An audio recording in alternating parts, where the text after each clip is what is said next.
کی کہانی کا موضوع ہے امی کا دوپٹہ۔ میں آج بہت خوش تھی۔ کل میرے اسکول میں فنکشن ہے جس میں مجھے امی کا کردار ادا کرنا ہے۔ اسکول میں فائنل تیاری کے بعد بھی آج مجھے اچھی طرح سے تیاری کرنی تھی، کیونکہ ٹیچر نے کہا تھا کہ اپنی امی کو اچھی طرح سے دیکھنا، وہ کیسے اٹھتی ہیں، بیٹھتی ہیں، کام کرتی ہیں اور دوپٹہ کیسے لیتی ہیں وغیرہ وغیرہ۔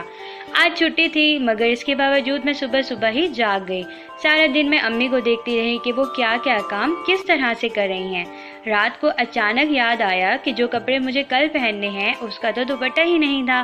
میں نے پریشان ہو کر امی سے کہا تو انہوں نے تسلی دی، کوئی بات نہیں، تم یہ دوپٹہ لے لینا جو میں نے اوڑھا ہوا ہے، یہ اچھا میچ ہو جائے گا۔ یہ دوپٹہ؟ میں ایک دم پریشان ہو گئی۔ کیوں، کیا ہوا؟ امی نے پوچھا تو میں نے کہا نہیں کچھ نہیں، بس میں سونے جا رہی ہوں۔ میں بستر پر آ کر لیٹ گئی مگر نیند میری آنکھوں سے کوسوں دور تھی۔ میری آنکھوں میں صبح سے اب تک امی کی مصروفیات چل رہی تھی۔ صبح امی نے دھلا ہوا دوپٹہ لیا اور کچن میں آ گئی۔ ناشتہ بناتے بناتے امی نے جتنی بار ہاتھ دھوئے اسی دوپٹے سے خشک کیے، پھر برتن دھونے کے بعد بھی دوپٹے سے ہی ہاتھ پوچھے۔ کھانا پکاتے اور روٹی بنانے میں گرمی کی وجہ سے چہرے پر آیا ہوا پسینہ صاف کرنے میں بھی دوپٹہ ہی کام آیا۔ چھوٹا بھائی مٹی میں کھیل کر باہر سے آیا تب اس کے ہاتھوں کی مٹی بھی اسی دوپٹے سے ہی صاف کر دی۔ گرم پتیلی چولہے سے اتار کر ایک طرف رکھی تو وہ بھی دوپٹے سے ہی پکڑ کر، اور تو اور منی کی بہتی ہوئی ناک بھی کتنی ہی مرتبہ دوپٹے کے کونے سے صاف ہوئی ہے۔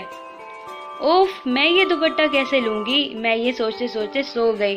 صبح جب میں اٹھی اور اسکول کے لیے تیار ہو کر باہر آئی تو سامنے ہی امی کا دھلا ہوا دوپٹہ استری کیا ہوا رکھا ہوا تھا۔ پتہ نہیں امی نے یہ کب دھویا اور استری کیا، میں نے سوچا اور خوشی خوشی دوپٹہ لے کر اسکول چلی گئی۔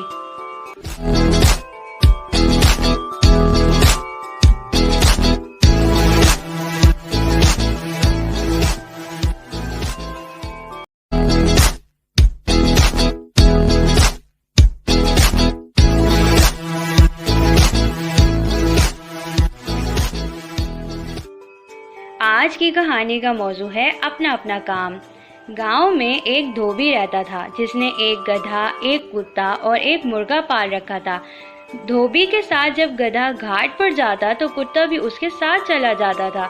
گھاٹ پر پہنچ کر دھوبی گدھے کو ایک لمبی رسی سے باندھ دیتا، کتا گدھے کے قریب گھاس پر سو جاتا تھا۔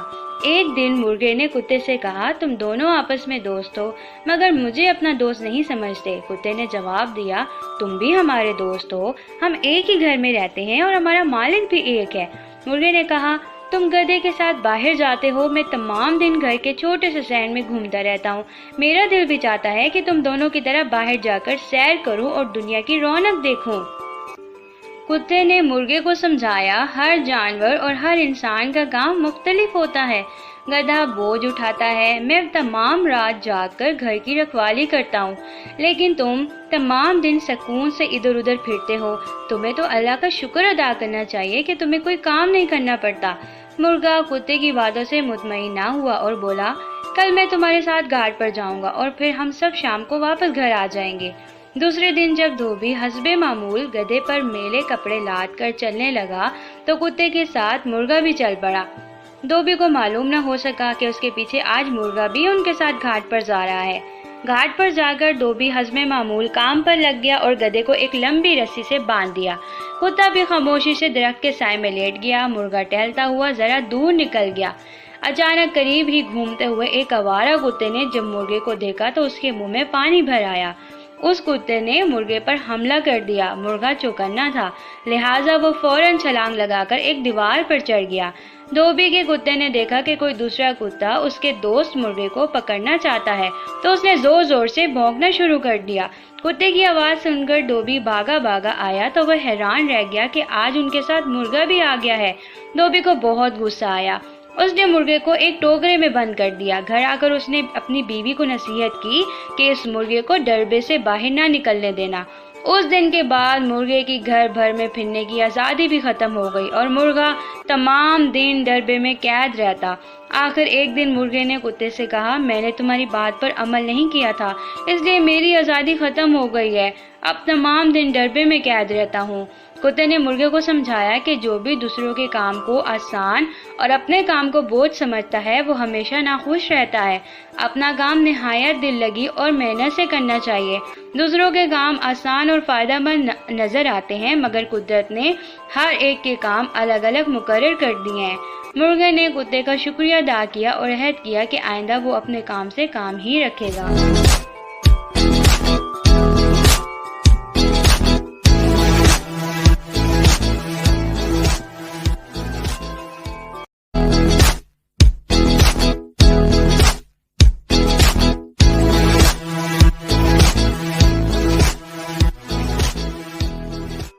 آج کی کہانی کا موضوع ہے ننھی سی جان۔ یہ بہار کی ایک روشن اور مہکتی صبح تھی۔ زندگی کے جھمیلوں اور مصروفیات میں ایسی صبحیں بار بار نہیں ملتی۔ میں اپنے گھر کے چھوٹے سے باغ میں کتاب پڑھ رہی تھی اور ساتھ ساتھ چائے کی دل آویز خوشبو سے لطف اندوز ہو رہی تھی۔ اچانک مجھے محسوس ہوا کہ باغ کے کونے میں پودوں کے پیچھے کچھ کھٹپٹ سی ہے۔ میں نے اٹھ کر جوں ہی دیکھا تو ایک ننھی سی بہت ہی خوبصورت جان کسی پرندے کا بچہ زخمی حالت میں پودوں کے درمیان گرا ہوا تھا۔ میں نے اسے جلدی سے اٹھا کر باغ میں بڑے ایک پنجرے میں ڈال دیا۔ اب میں اس سوچ میں تھی کہ اسے خوراک کس طرح فراہم کی جائے کہ اب تو یہ میری ذمہ داری ہے۔ آخرکار میں نے ہمت کی اور باجرے کا ایک ایک دانہ کر کے اس پرندے کے منہ میں ڈالتی گئی اور اسے پانی پلایا۔ اس کے زخموں پر مرہم پٹی کی، تب جا کے اس کی جان میں جان آئی۔ اب میرا روز کا معمول بن گیا تھا، میں اسے کھانا کھلاتی اور اس کے زخموں پر مرہم پٹی کرتی۔ ایک دن میں نے پنجرے کا دروازہ کھولا تو وہ اڑ کر دروازے پر بیٹھ گیا۔ میں بہت خوش ہوئی کہ اب تو اس نے اڑنا بھی سیکھ لیا ہے۔ ایک دن میں یونیورسٹی سے واپس آئی تو پنجرہ خالی تھا۔ میں بہت پریشان ہوئی۔ میں نے ادھر ادھر اسے تلاش کرنے کی کوشش کی مگر وہ نہیں ملا۔ اڑ گیا یا بلی کے ہتھے چڑھ گیا، کچھ پتہ نہیں چلا۔ اس دن میں بہت اداس تھی کہ میں اس ننھی سی جان کو دنیا کے حادثوں سے نہیں بچا سکی اور اسے آزاد کرنے کا شوق دل میں ہی رہ گیا۔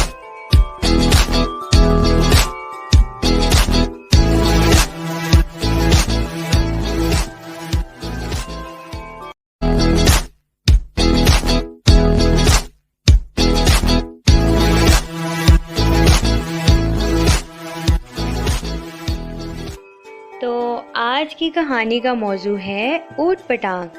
نادیہ اپنی ماما سے کہنے لگی، ماما ہمارے گھر کے سامنے جو خالی گھر تھا اس میں لوگ آ گئے ہیں، میں نے ٹیرس پر سے دیکھا ہے، کل ان کا سامان بھی آ رہا تھا اور آج میں نے ان کے گیٹ پر اپنی جتنی لڑکیاں بھی دیکھی ہیں۔ ماما پلیز میں چلی جاؤں، میں بور ہو رہی ہوں، ان کے ساتھ کھیل لوں گی۔ ٹھیک ہے چلی جاؤ، ان کی ماما سے پوچھ لینا کہ کسی چیز کی ضرورت ہو تو بتا دے۔ نادیہ اجازت ملنے پر خوش ہو گئی اور بھاگ کر سامنے والوں کے گھر چلی گئی۔ ایک آنٹی سامنے ہی بیٹھی تھی۔ نادیہ نے سلام کیا، اپنا تعارف کروایا اور کہا، آنٹی اپنی بیٹیوں کو بلوا دیں۔ آنٹی نے کہا اچھا، اور زور زور سے اپنی بیٹی کو آواز دینے لگی، جھگڑا باہر آؤ، جھگڑا باہر آؤ۔ اتنے میں ایک لڑکی کمرے سے باہر نکلی، یہ سامنے والے گھر سے آئی ہے۔ آنٹی نے نادیہ کی طرف اشارہ کیا، اس سے دوستی کر لو۔ لڑکی نے اپنا ہاتھ آگے بڑھایا، آپ کا نام جھگڑا ہے؟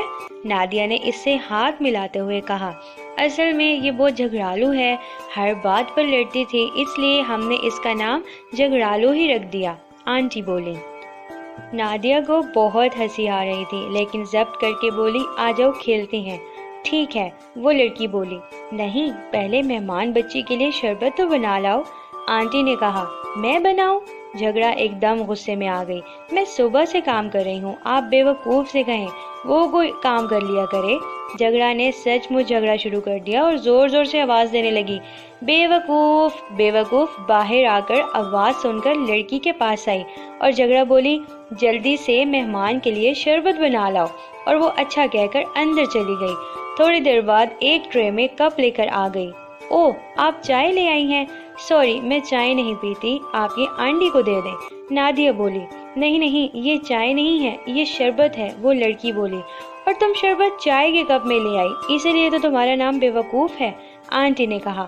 نادیہ حیران ہو کر ان کی باتیں سن رہی تھی اور اسے ہنسی بھی آ رہی تھی۔ اتنے میں اندر سے ایک اور لڑکی نکلی۔ یا اللہ، اس کا نام کوئی ڈھنگ کا ہونا چاہیے، نادیہ نے دل ہی دل میں سوچا۔